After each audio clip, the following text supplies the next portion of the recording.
Going live. Hello, everybody. Thank you for joining us. And for the few folks that are online that I've heard of, thank you for joining us again.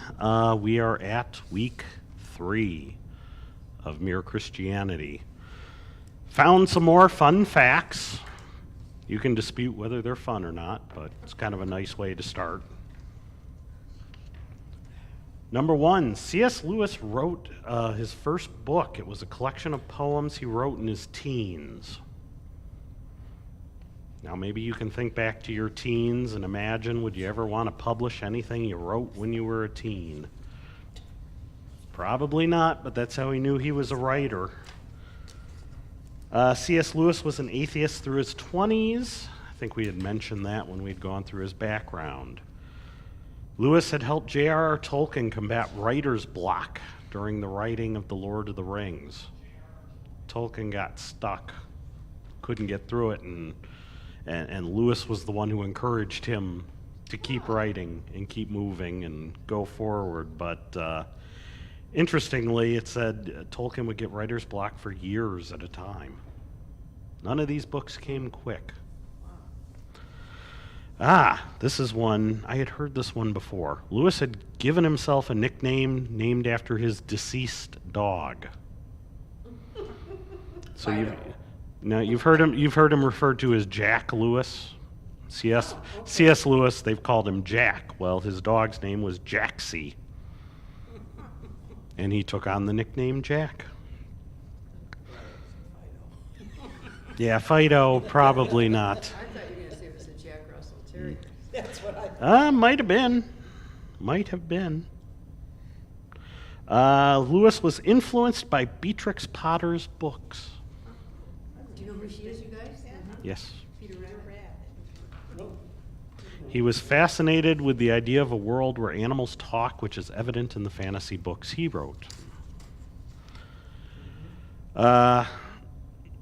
I had heard this one. Children evacuated from London inspired his second Narnia book, The Lion, the Witch, and the Wardrobe.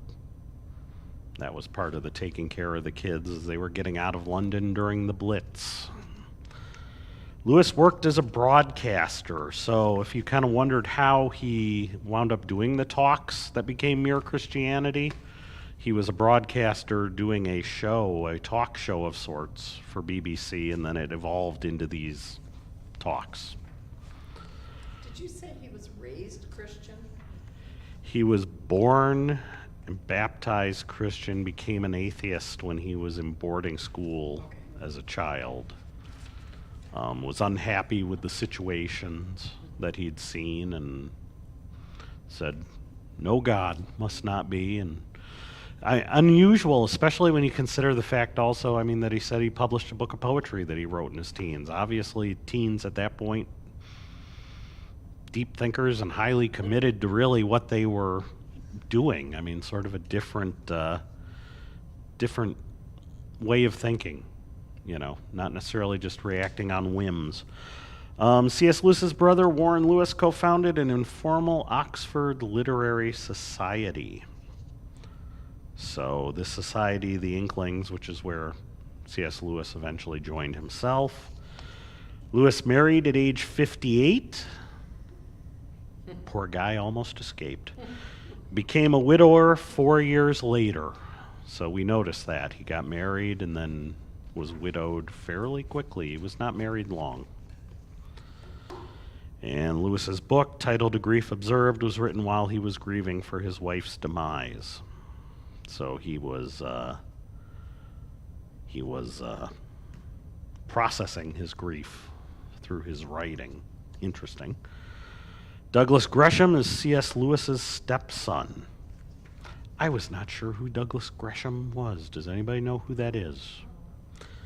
American-British film producer, stage and voiceover actor, and executive record producer. He was one of Joy Davidman's sons, and it was a stepson of C.S. Lewis. So we can all look him up later and figure out what he might have done that we would know. Here was one I did not know. C.S. Lewis died the same day John F. Kennedy was assassinated. Talk about being overshadowed in the news. Obviously, America had different concerns at the time, so there was not a lot of publicity. And another famous writer had also died on that same day. English writer and philosopher Aldous Huxley passed away the same day as Lewis and JFK. So there you go, a few things to kind of get the brain pumping, get the blood flowing. Why don't we open up with a word of prayer, and then we will get into this. Father, we thank you. We thank you for this day, this weather, the incredible weather, the nice warm weather that seems to be returning. We thank you that we're able to get out, that we've been able to meet, and we just ask that you bless our conversation, bless our thinking, and let your Spirit guide us in all wisdom. These things we ask in Jesus' name. Amen. Amen. All righty. So, like all good teachers, I love to review. Ha ha ha. So, and it's easier, it's good to review these because once again, he's building arguments from one chapter to the next. So last week, we talked about the law of human nature. All part of his grand argument. The first part of this argument is right and wrong as a guide to the meaning of the universe. Did I say that right? Sure. Sounded close. Clue to the meaning. As a clue to the meaning of the universe, yes. So this first chapter, he talked about the law of human nature, and he left us with 2 points. What were the 2 points that we took away from that first one? Anybody remember? Page 8. Page 8, that was his first point? First, that human beings all over the earth have this curious idea that they ought to behave in a certain way. Okay, so that's the first one, is somewhere deep inside, human beings have this feeling that they know what they should do.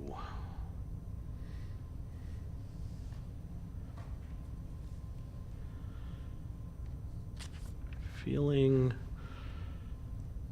right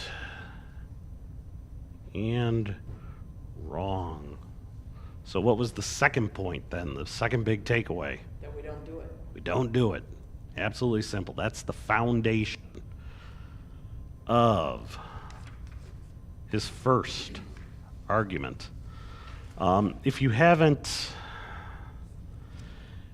noticed, I mean, the way he builds this up and the way he talks about this discussion, it's a very traditional kind of format. You see it in a lot of Lutheran writings when you go back and you have things like the 95 Theses. He builds a thesis and discusses it, builds a thesis and discusses it. He just doesn't use the word thesis. So each section he's building a point he's trying to make that leads to a bigger argument. So it's very Lutheran in thinking. It's just made by an Anglican who didn't write in that way because he was a much better writer than any of us would ever hope to be. So, with that remembrance in mind, now that everybody is an expert on chapter 1, we're going to get into chapter 2, and I'm going to take a swig of Coke because I promised not to cough the whole way through this one this week. Will not happen. I took the Delsum. Cough syrup is working. I am comfortable. I am happy. Week 2. You can do it without the glasses. So, if these 2 points that he made in the first chapter, if they are the foundation, I had better stop to make that foundation firm before I go on. Some of the letters I have had show that a good many people find it difficult to understand just what this law of human nature, or moral law, or rule of decent behavior is. For example, some people wrote to me saying, "Isn't what you call the moral law simply our herd instinct? And hasn't it been developed just like all our other instincts?" Now, I do not deny that we may have a herd instinct, but that is not what I mean by the moral law. We all know what it feels like to be prompted by instinct, by mother love, or sexual instinct, or the instinct for food.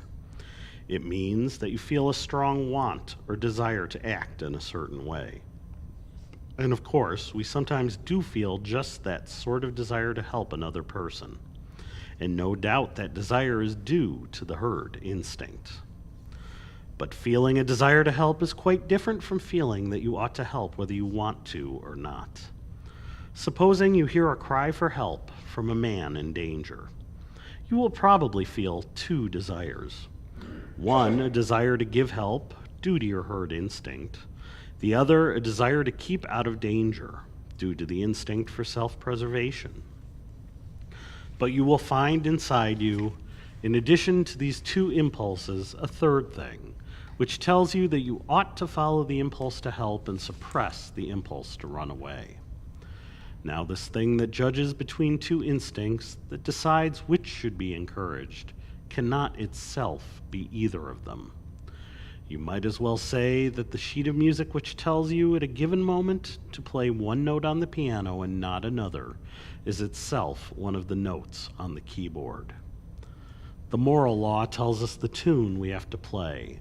Our instincts are merely the keys. Another way of seeing that the moral law is not simply one of our instincts is this. If two instincts are in conflict, and there is nothing in a creature's mind except those two instincts, obviously the stronger of the two must win. But at those moments when we are most conscious of the moral law, it usually seems to be telling us to side with the weaker of the two impulses. You probably want to be safe much more than you want to help the man who is drowning. But the moral law tells you to help him all the same. And surely it often tells us to try to make the right impulse stronger than it naturally is. I mean, we often feel it our duty to stimulate the herd instinct by waking up our imaginations and arousing our pity and so on, so as to get up enough steam for doing the right thing. But clearly, we are not acting from instinct when we set about making an instinct stronger than it is. The thing that says to you, your herd instinct is asleep, wake it up, cannot itself be the herd instinct. The thing that tells you which note on the piano needs to be played louder cannot itself be that note. Here, then, is a third way of seeing it. If the moral law was one of our instincts, we ought to be able to point to some one impulse inside us which was always what we call good, always in agreement with the rule of right behavior. But you cannot. There is none of our impulses which the moral law may not sometimes tell us to suppress, and none which it may not sometimes tell us to encourage. It is a mistake to think that some of our impulses, say mother love or patriotism, are good, and others, like sex or the fighting instinct, are bad. All we mean is that the occasions on which the fighting instinct or the sexual desire need to be restrained are rather more frequent than those for restraining mother love or patriotism. But there are situations in which it is the duty of a married man to encourage his sexual impulse and of a soldier to encourage the fighting instinct. There are also occasions on which a mother's love for her own children or a man's love for his own country have to be suppressed, or they will lead to unfairness towards other people's children or countries. Strictly speaking, there are no such things as good and bad impulses. Think once again of a piano. It has not got two kinds of notes on it, the right notes and the wrong ones. Every single note is right at one time and wrong at another. The moral law is not like any one instinct or set of instincts. It is something which makes a kind of tune. The tune we call goodness or right conduct by directing the instincts. By the way, the point is of great practical consequence. The most dangerous thing you can do is take any one impulse of your own nature and set it up as the thing you ought to follow at all costs.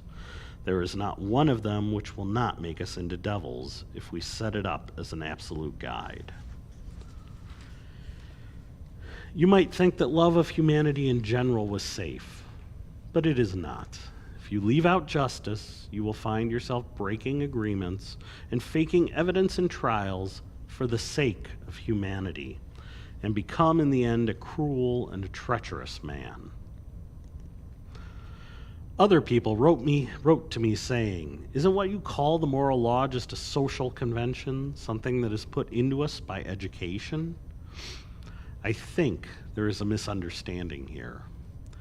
The people who ask that question are usually taking it for granted that if we have learned a thing from parents and teachers, then that thing must be merely a human invention.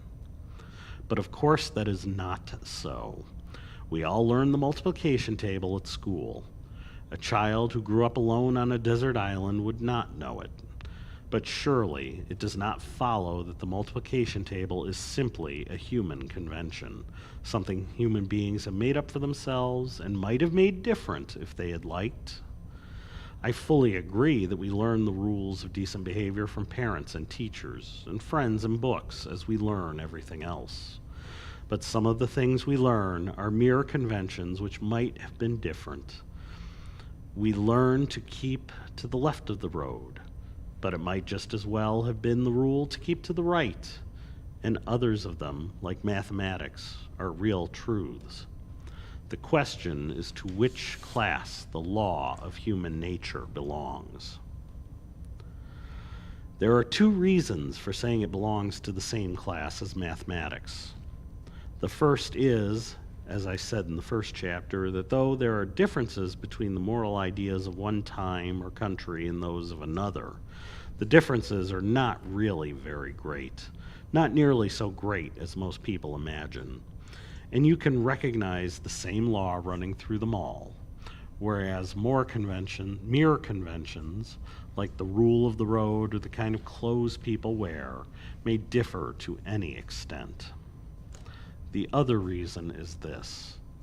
When you think about these differences between the morality of one people and another, do you think that the morality of one people is ever better or worse than that of another? Have any of the changes been improvements? If not, then of course there can never be any moral progress. Progress means not just changing, but changing for the better. If no set of moral ideas were truer or better than any other, there would be no sense in preferring civilized morality to savage morality, or Christian morality to Nazi morality. In fact, of course, we all do believe that some moralities are better than others. We do believe that some of the people who tried to change the moral ideas of their own age were what we would call reformers or pioneers, people who understood morality better than their neighbors did. Very well then. The moment you say that one set of moral ideas can be better than another, you are in fact measuring them both by a standard, saying that one of them conforms to that standard more nearly than the other. But the standard that measures two things is something different from either. You are, in fact, comparing them both with some real morality, admitting that there is such a thing as a real right, independent of what people think, and that some people's ideas get nearer to that real right than others. Or put it this way. If your moral ideas can be truer and those of the Nazis less true, there must be something, some real morality for them to be true about. The reason why your idea of New York can be truer or less true than mine is that New York is a real place, existing quite apart from what either of us thinks. If, when each of us said New York, each means merely the town I am imagining in my own head, how could one of us have truer ideas than the other? There would be no question of truth or falsehood at all. In the same way, if the rule of decent behavior means simply whatever each nation happens to approve, there would be no sense in saying that any one nation had ever been more correct in its approval than any other. no sense in saying that the world could ever grow morally better or morally worse. I conclude then that though the difference between people's ideas of decent behavior often make you suspect that there is no real natural law of behavior at all, yet the things we are bound to think about these differences really prove just the opposite. But one word before I end. I have met people who exaggerate the differences because they have not distinguished between differences of morality and differences of belief about facts. For example, one man said to me, 300 years ago, people in England were putting witches to death. Was that what you call the rule of human nature or right conduct? But surely the reason we do not execute witches is that we do not believe there are such things. If we did, if we really thought that there were people going about who had sold themselves to the devil and received supernatural powers from him in return, and were using these powers to kill their neighbors or drive them mad or bring bad weather, surely we would all agree that if anyone deserved the death penalty, then these filthy quislings did. There is no difference of moral principle here. The difference is simply about matter of fact. It may be a great advance in knowledge not to believe in witches. There is no moral advantage in not executing them when you do not think that they are there. You would not call a man humane for ceasing to set mouse traps if he did so because he believed there were no mice in the house. All right, thank you for staying with me on that one. So, a couple of things on this one.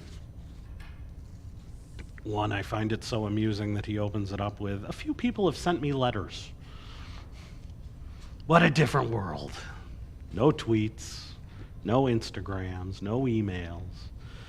People listened to his radio show, absorbed it. Now, I just read it here, so imagine, sat and listened to the radio, took the time to absorb it, sat down, pulled out some paper, and wrote a letter, agreeing or disagreeing with whatever he had said. And did it well within a week, because he responded to it the next week. So the mail delivery must have been pretty darn good. Pretty darn efficient. I guess if you weren't being bombed at the time, they could probably get it over there pretty quick.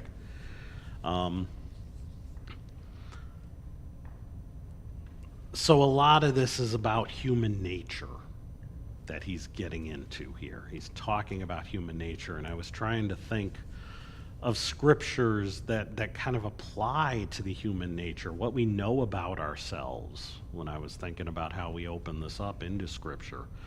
And what kept popping into my mind was Jeremiah. And I give you the verse at the top because I think this says something a little bit about our instincts, if you will, and what happens. I give you this particular verse, verse 9. I just kind of want to read the whole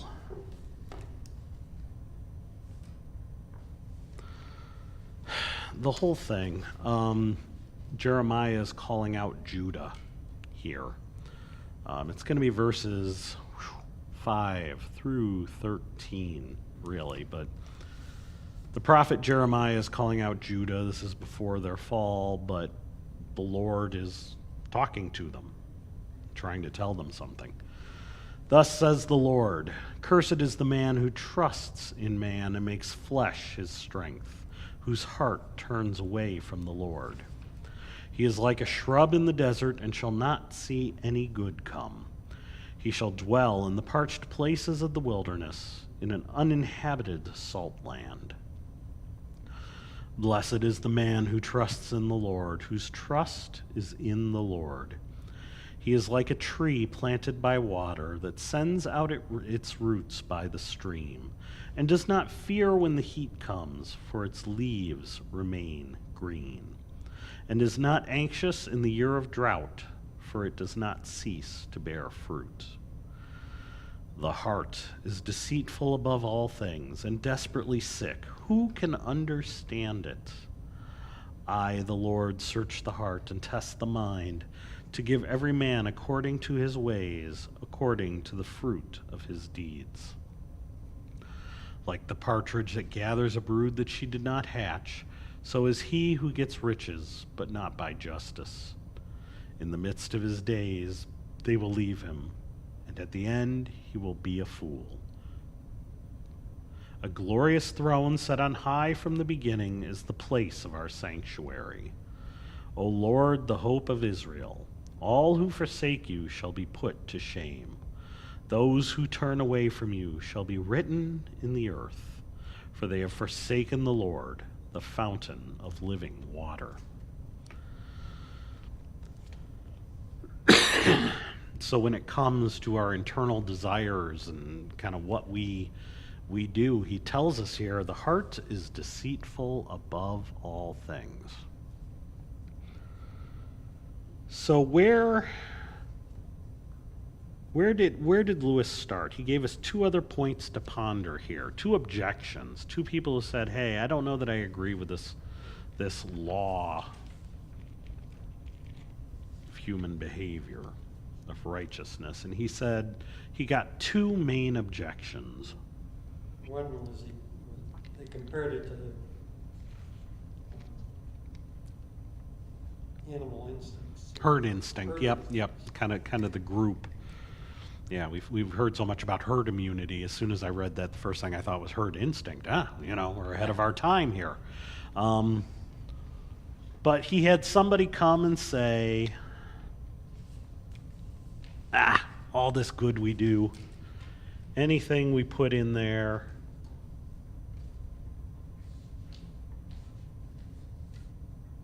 it's just herd instinct. We know what's good for the herd. I guess we're used to being called sheep. I guess we can like herd too. It's a little more cattle based, and Lewis tackles that, and we'll get into this in the questions about whether that could work or not. And then what was the second one? What was the second objection? What did somebody else write and say?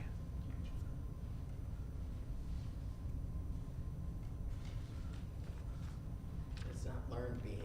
Learned behavior. You'll only do it because that's how your parents told you to do it. When you do right, it's because your parents said so. No greater meaning than that.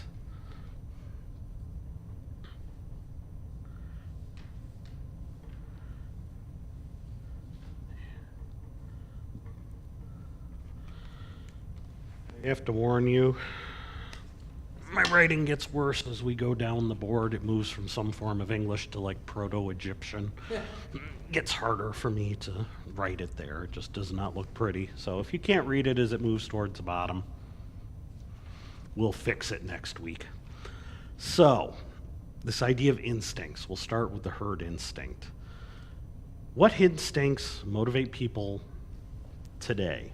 And we're going to be careful about how far we go on this, because the real irony I ran into as I've been reading Lewis again and going through this book is how prescient he really was in terms of describing behaviors and in terms of describing what drives people and how people identify themselves and where it kind of goes.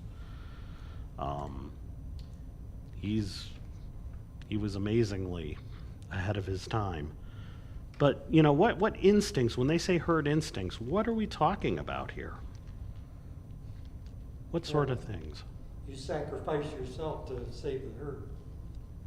That's basically what they're talking about. Well, that's a greater instinct, an instinct to defend, perhaps, a strong feeling to defend.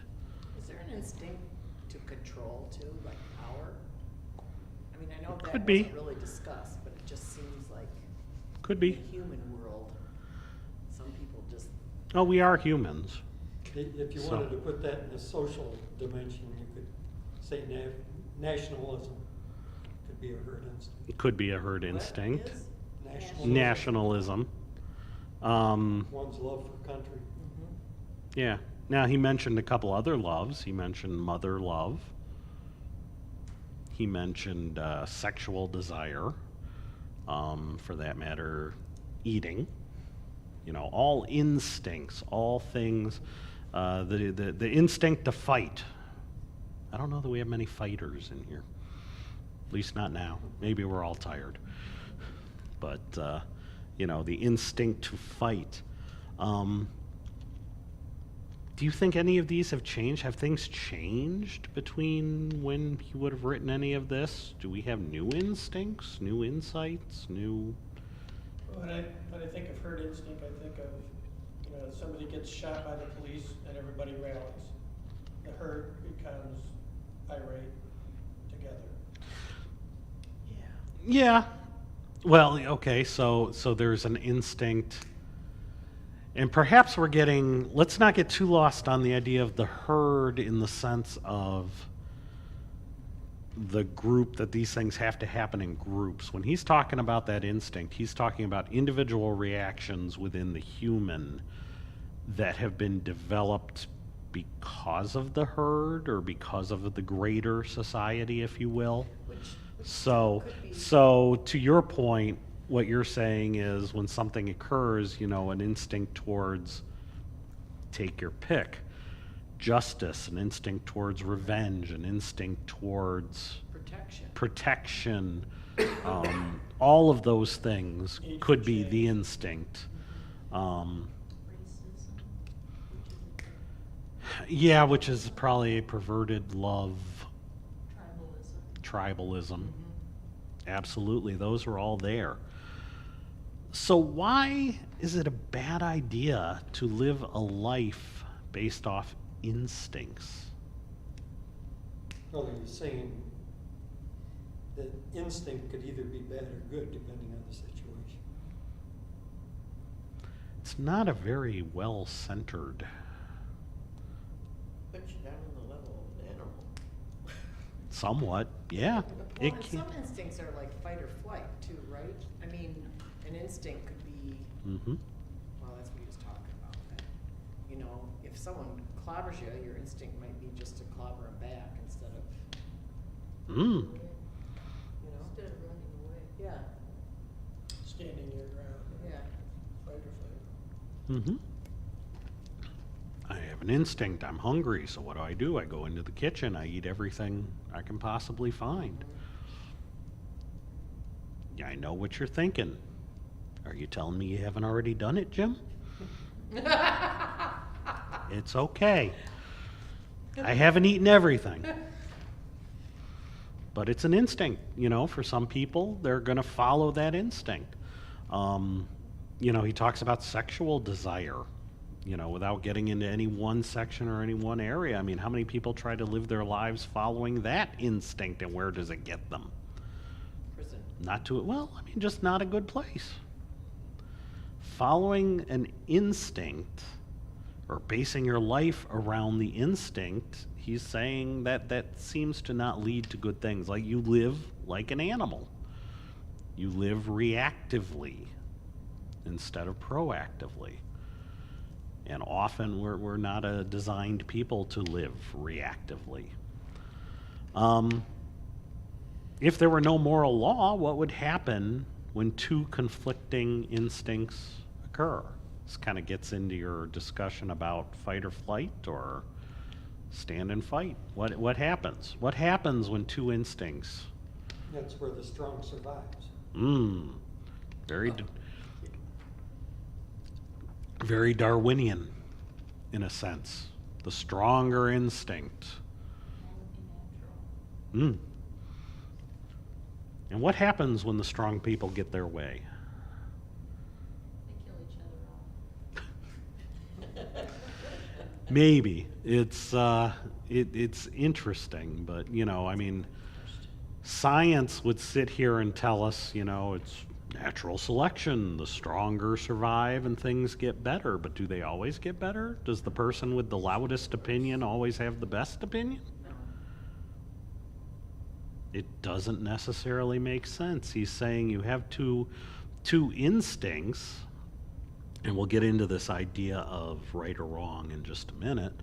But if you have two instincts and you always go with the stronger one, is that necessarily the best outcome? No. Am I killing you over there? You too tired? It's gotten cold in here, hasn't it? We got the air on. I'm sorry. It got warm a few minutes ago. We just can't win. Page 11. The actual page 11. Lewis had stated that strictly speaking, there was no such thing as good or bad impulses. No such thing as good or bad impulses. How do you feel about that one? Impulses. It's kind of what you do with them. Once again, we get back to your wife. I was going to say your mother, but it can't be your mother. It has to be your wife is cooking Christmas dinner. Because we're all older. If I had little kids, I'd say it's your mother. But your wife is cooking Christmas dinner and you're hungry. So you follow your impulse and you go down and whatever's sitting out on the counter there, you just start eating. How's that going to go? Not well. Something like rolling pin. Yeah, the rolling pin. There you go. There you go. But is it wrong to want to eat? No. Situation is good to eat. And the meal's finished and everybody's at the table. Sit down and enjoy. Eating is not good or bad. I was trying to think my way through as many situations as I could to see if there was anything that would make us uncomfortable. And I didn't get there yet. Because there can be variations on things that can be eating is not good or bad. If you watch the hot dog eating contest on the 4th of July, one has to kind of question life at that point. But once again, the impulse is not good or bad. It's the acting on whatever impulse you're doing at that point that may create good or bad. Well, it's the same when you talk about sex too. I mean, there's certainly good and bad, right? That's an impulse. Yes.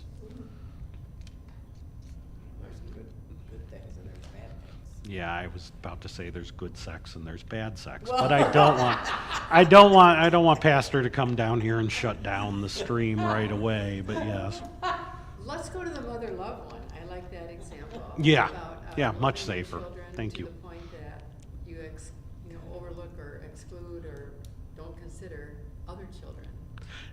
yeah, and I mean even at a dumb level, like let's not get to an awful extreme, but what about a parent who volunteers to oversee a school trip for their kid's class? If they're spending all their time focused on their own kid, are they really a good volunteer?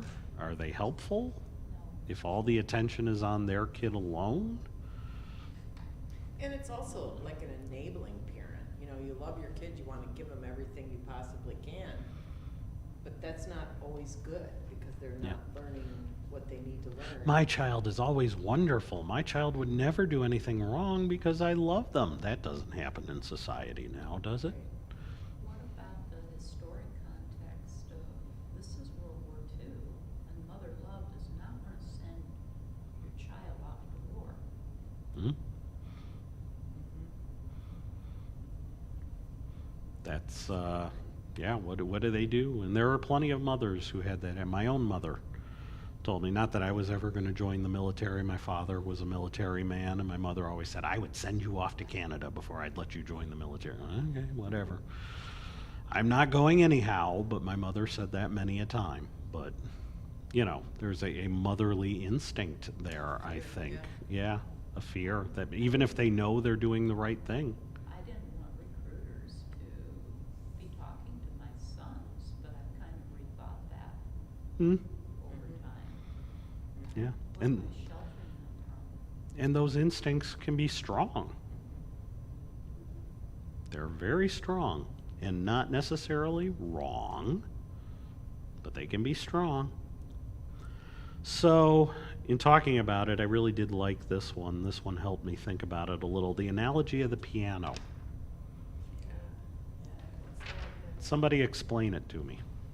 What do you think he's saying in terms of, here's instincts, here's a piano. How do they connect? Well, the instincts were the notes, I believe. And there's no good note or a bad note, it's how the note's used. That's right. If it's out of place, then it's a bad note. That's right. But I mean, all the notes on the piano were great. Yeah, yeah. They're used at the right time.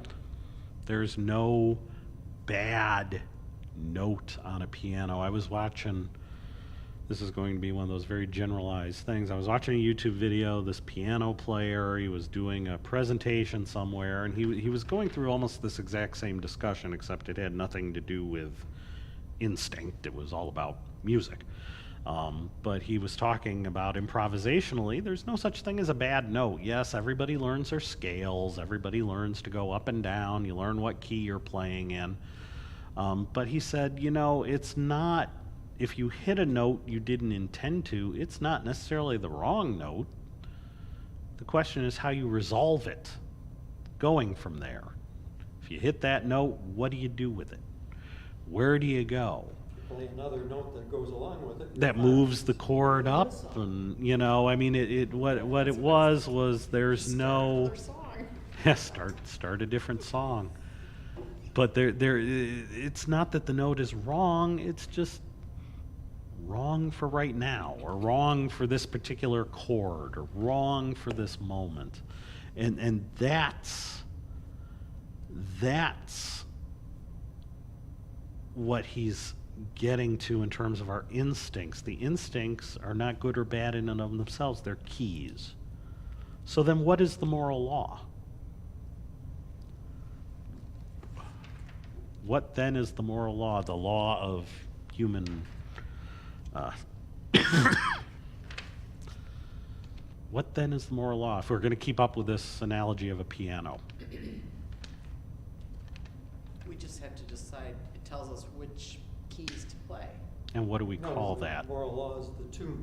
Yeah, The tune. the tune or the music or what you have in front of you. He's saying there's got to be something above the notes. The music's not the notes. The music is the thing that tells you the notes, the tune or the music written down. That's got to be different than the notes. Moral law guides our instincts to. Yep, has to show us which notes to play or which notes to flub. Love that organ, but you know, the mechanical problems on the organ mean that just every once in a while when you can hit the right note and the wrong sound will come out, and that's always That's been fixed. Yeah, I know. I know, but just the mechanical nature of an instrument like that, there's no finessing. It's you hit a button on, off, and sometimes the wrong note comes out and it's okay. We have all done it. So, that's kind of dealing with the herd instinct. Now, what about social conventions? What kind of social conventions have we learned from our parents? If we're not sure it's a herd instinct, it must be something we've learned. Yeah. Sharing. Sharing. Share your toys. Go play nicely with your brother and sister, and that gets expanded to the other kids in the classroom, which eventually gets expanded to everybody else in the workplace, which eventually becomes don't slap your neighbor somehow, or don't bite your neighbor or something. What else? Personal space. Personal space? We don't have personal space. Well, I do because I'm not feeling well, so all of you are staying far away, but you guys are a lot closer. But what about a place like Japan? So we were watching a show last night talking about Japan, talking about the number of people, Tokyo specifically, and my brain will not work, but whatever that large central crossing in the center of the city is, where thousands of people cross the street at a time, and you think about personal space. I mean, okay, even forget that. I mean, Tokyo is a little different. New York City, you're in Times Square on New Year's Eve. How much personal space you got? How much personal space do you expect to have? Must be Lutheran. Which is what makes me, I would never wanna go, cause there would not be enough. No, personal not enough space. personal space. Yeah. It's learned, but it's also sort of conditional. True. I liked his analogy of driving on the right side of the road versus the left. Perfectly acceptable to drive on the left side of the road unless you're in a right side of the road country. And I've been in that position, it's really scary. I can't. America, you've gotta get over it. Yeah, I can't. He also says we learn the rule of decent behavior from parents and teachers and friends and books as we learn everything else. And this is really nice, but I see today so many kids who haven't been taught decent behavior and how to behave. They've learned other behaviors that are not decent behaviors. Yeah, that's. But there's also a herd instinct there, I think, because doesn't everybody kind of want to be liked? So I wonder if somehow some of these things, if they're not taught by their parents, there is something inside that wants people to be liked. And if you treat people like crap, people aren't going to like you. Yeah. So I think still there's some sort of, Unless your whole gang is a bunch of crappers, so to Yeah. speak. yeah. I That's the suppose. 11th commandment. Do not treat people like crap. But, right. It's- She's thinking about that one for a moment. So do you think though, like, okay, this is bad terminology, bad people, like they talked about in the beginning, they still know that they're doing the wrong thing, but they still do it. Because of peer Some pressure? I don't know. Some don't. There are people just don't understand right from wrong. So let's not lose sight of the argument we're walking Okay, our way sorry. through. Well, I mean, I'm just saying you gotta every so often we gotta step back. We're dealing with objections against the law of human nature. The first one was, well, this law of human nature that you're talking about, it's just herd instinct. Well, we've talked about that, and we feel like There's more to it. there's more to it than just our instinct. I'm hungry, but I've decided to share my sandwich with somebody else. Why? Well, I'm hungry. I want the sandwich, but something different, something that's not the piano key, is telling me to play a different tune. Well, it's just learned behavior. You learned it from your mom and dad. Well, some people are going to make bad choices and will have learned other things, but does that mean that that's part of the law of human nature? Does that mean that that is part of this greater thing? No, we learn bad things. We learn good things. We've Determining. It's what you decide to do, right? your actions play a part in where you're going. It may be that in many cases it's not good or bad. So like the instinct, the one I liked that he pulled out there was the instinct for fighting. And you're talking about good people or bad people. You know, somebody goes into a bar and starts a fight, you've got a problem. Somebody goes to the front line and starts fighting, they're a hero. Now, oftentimes those people on the front line come back home and have a hard time turning that off as well. That's a different discussion. But the context of what's going on and where they're doing is the point that he's making, and that they're learning. There is a learned behavior. Hearing somebody in trouble, and do you go help?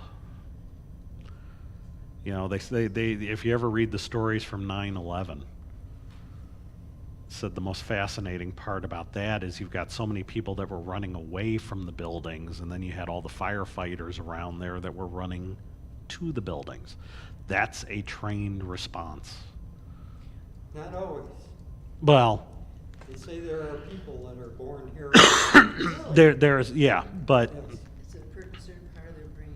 yeah. It's larger than others. But that's something that you have to work your way through. You run towards the problem as opposed to running away, and it's You can train your brain. yeah. I mean, that's what the military does. You know, you're trained to go toward gunfire, not necessarily away. Well, learned behavior also could be like a lot of social issues, racism, does that come from? That's a- Stupid people. Yeah, that's a learned behavior, right? I mean, Well, sure. Sure.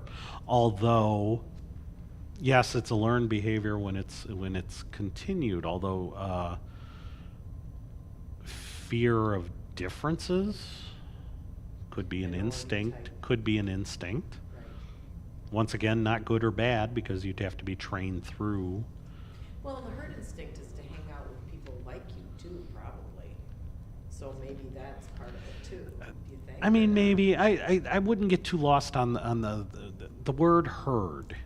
Once again, is not necessarily implying that it's a group. What it's meaning is it's kind of a group learned behavior. Okay.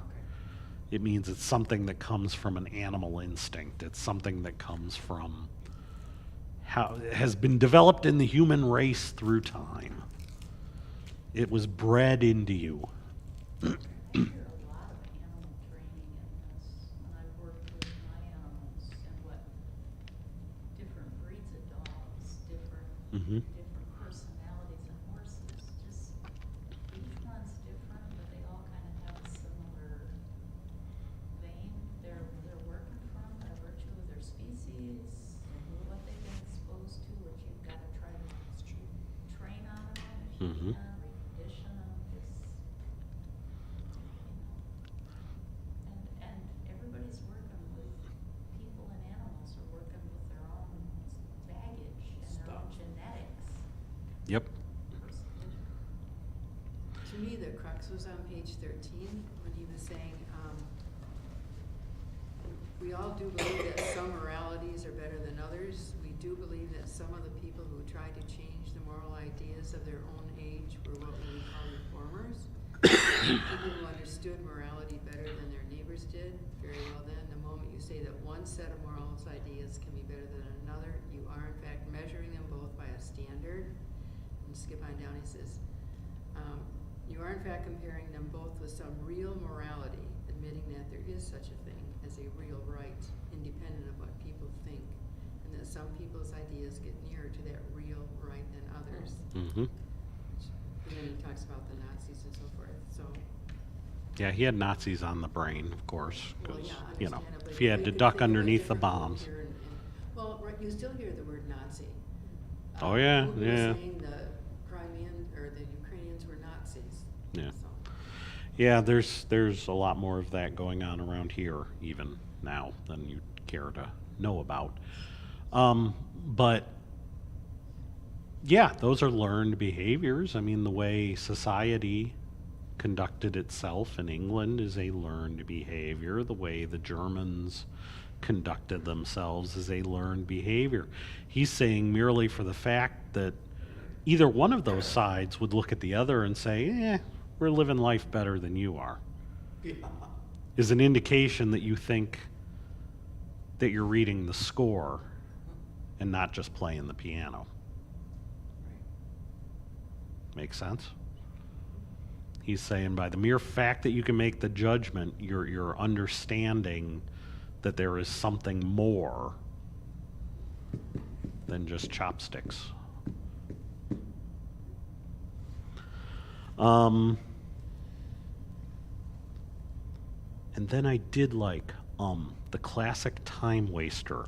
You say it into the microphone very loudly, and people think, why is he speaking publicly? I don't know. Explain Lewis's use of differences of morality and differences of belief about facts. He got into the story at the end. The people who say that there are great differences in morality in people, really what they're discussing is a difference in belief in facts. And he used the example of the witches and how they used to burn witches at the stake. And now they don't. So what was he trying to say there? Should we go burn more witches? Was that it? I'm saying the facts are that at that time they believed there was witches, and now we don't. Does that make us any more moral than they were back then? Ha, that's an end. And if they were witches, then maybe they should have been burned. That's I mean, you know, that's, that is exactly his point, is you cannot claim a heightened morality on different facts. He's trying to say, you guys are telling me these are different moralities and different things going on. He's saying, no, it's just a different matter of facts. You know, as he says, you would not call a man humane who didn't set out mouse traps. Well, he's a humane man. He doesn't want to hurt the animals. Well, he doesn't think there's any mice in there. Big deal. That doesn't make him humane. It just makes him pragmatic. He just doesn't feel like putting them down because there's no mice there. So he's saying you can't claim those sorts of things as some sort of overall. And what he's doing is he's still continuing to lay the basis here that this law of human nature, this thing that exists over and above, is really there, and you know it's there. We're not defining what it is yet. We're not talking about what it's there, but we know it's there because of all these things you're trying to point to that say they're not there. You know that's not all there is. Good so far? Everybody's happy with chapter 2. So, my only, and maybe you all knew this, I knew it, but I wanted to write it down. The only interesting tidbit of anachronisms in there, the term quislings. Yeah. He talked about the filthy quislings. And they were traders, specifically talking about Scandinavia. Norway. in Norway. particular. The guy was a Norwegian. Yeah. Okay. I mean, his real name was Quisling. Yeah, right. Oh, it So it was, came, okay. yeah, it's kind of like to talk about Benedict Arnold. Right. You know, became synonymous with traitor. So that was in there. If you didn't know, now you know, and it's been added in. Any other questions, thoughts? Your Benedict Arnold was excellent. That's a great. Thank you. Why don't we close with a word of prayer, and then we will call it for today.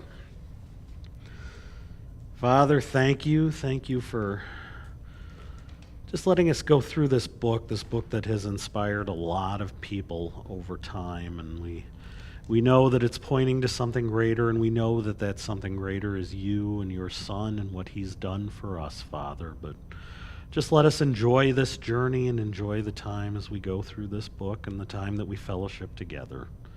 Things we ask in Jesus' name. Amen.